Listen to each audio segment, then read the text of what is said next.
Hello YouTube fans, here again. And I thought I'd do Peter news and updates and things to come. Why not, why not? Things to come. Been a while since I've done one of these, so I figure what the hell. Let's do one. Peter news and updates and things that to come. So without ado, ho ho ho is on its way. That being Christmas, the season to be collar and slopper. Now, I'm going to start doing some things I've not done for a bit. You already know that. Sometimes I rewind back and sometimes I repeat films I've done before. But there's a lot of slasher films during the era of Christmas. Think about it. I remember once reviewing a very unestimated film, that being in 1974, Baptismus. I'll have to talk about that again. I love Baptismus. The only one I hate, the only one I despise was the remake. The remake was complete and utter garbage. It took away the mystique of the psychopath, the killer. Took it all away. Took it all away. Instead, you had some little freaking Bino weird fucker making. Okay, it's bloodthirsty. I'll give it that, but some Bino, some little weird guy killing people. And the story was just so over the top, it's unbelievable. But the original Baptismus, I think, is a definitely made film. Say it again. Definitely made film starring Mark Chicker, may she rest in peace. You may remember her in Superman, the movie, and all the Superman films. You remember her as the mum in the original Annabelle of Horror. Very good actress, sadly no longer with us. Let's have a look at the iconic death scene. But yeah, Baptismus, I might review that again. There's a lot of other definitely made slasher films. You had Christmas Evil. I wouldn't call Christmas Evil a slasher film. It's more like Maniac, more like that type of film, and it's more psychological. It's a man on the edge of having a nervous breakdown, and he does have a nervous breakdown. He thinks he's Santa Claus. He does horrible things, but he thinks what he's doing is good things. It's a very cleverly made film. Come out in 1980. That being Christmas Evil. Then you had the one that's very much notorious. And the history is more interesting than the film.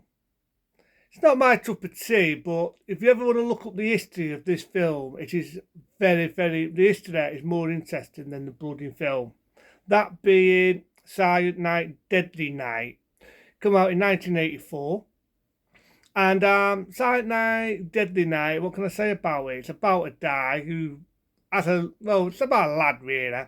And as a kid, he sees his mum and dad get killed. Say it again.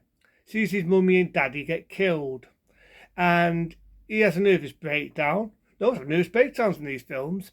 And he sets up as Santa Claus and basically goes on a killing spree. But the thing that made this film was, in America, a lot of mums and dads went mad because it was nearly at the time of Christmas. That's right, it was nearly at the time of Chimbo. And a lot of mums and dads were debating, they had fanners out, trying to get this film banned in America's cinemas. They didn't want it released because it was only showing it near Chimbo time. It's not exactly Christmassy, innit? You got a guy dressed up as Santa, goes around killing people near Christmassy Day.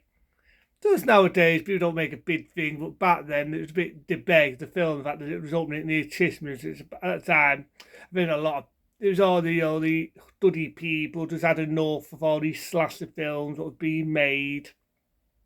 So the dad to stop them, the dad to ban them, and so on.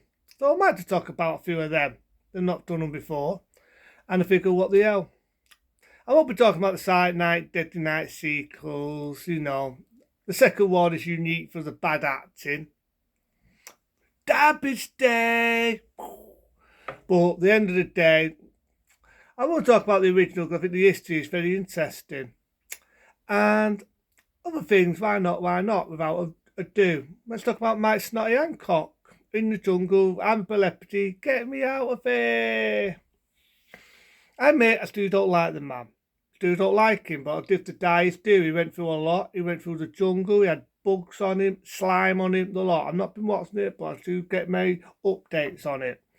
It's been years since I watched TV and I refuse to watch it because I don't want to pay the DDBBC.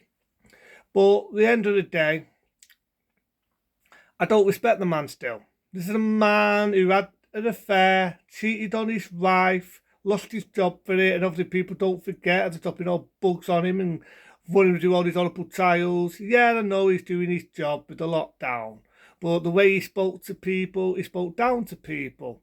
Weren't our fault.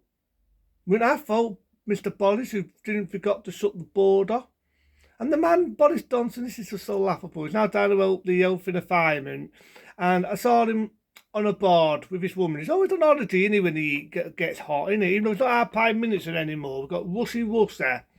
He's always on holiday, isn't he?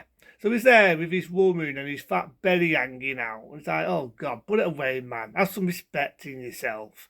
Well, he doesn't really, doesn't he? He doesn't have respect for us as a Prime Minister. So how do you have respect for himself? But he's always on holiday, isn't he? Always aboard. It was aboard when we was going through all the shit. And the man is still up frigging on holiday. Just pathetic. Just cannot stand Boris. I just cannot stand the man. Can't stand him. I can't lie, you know what I think of him. And Rusty, a new Prime Minister, a new guy on the pot. Rusty Sue. The guy's never worked, right? He's married to a millionaire. He's married to a wealthy woman. And he patronises us. And this guy, he's just not with it. He's just a moron. Just a moron. But that's what I think about our new Prime Minister. I'm just thinking of the good things about him at the moment. Won't be on for a shag him off and all. I'm sure he'd probably mess up the country like the other idiot we had. Or he'd probably make pretty speeches like someone else called Tusk. What's the name now? He's come in power a little bit. He made a few pretty speeches. What's the name called? Liz Tusk. Oh, yeah.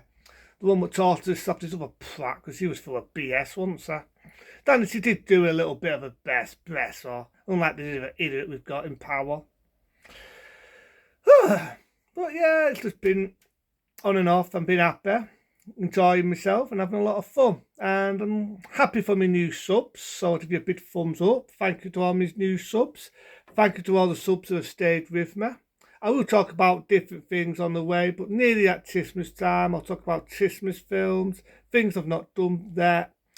And then I'll probably go back onto my action films. And then eventually I'm thinking of doing an 80s horror marathon. If I could do an 80s action marathon, why not an 80s horror marathon? And then I'll probably look at other films and things I've not done on the way. And I always say it, and I always bore you saying it, if there's anything you want me to talk about, let me know. Or leave a nice comment, and if anyone's not subbed to me yet, press that magic button. But into them, be smart, be safe, and hope when Timbo comes, have a happy Christmas.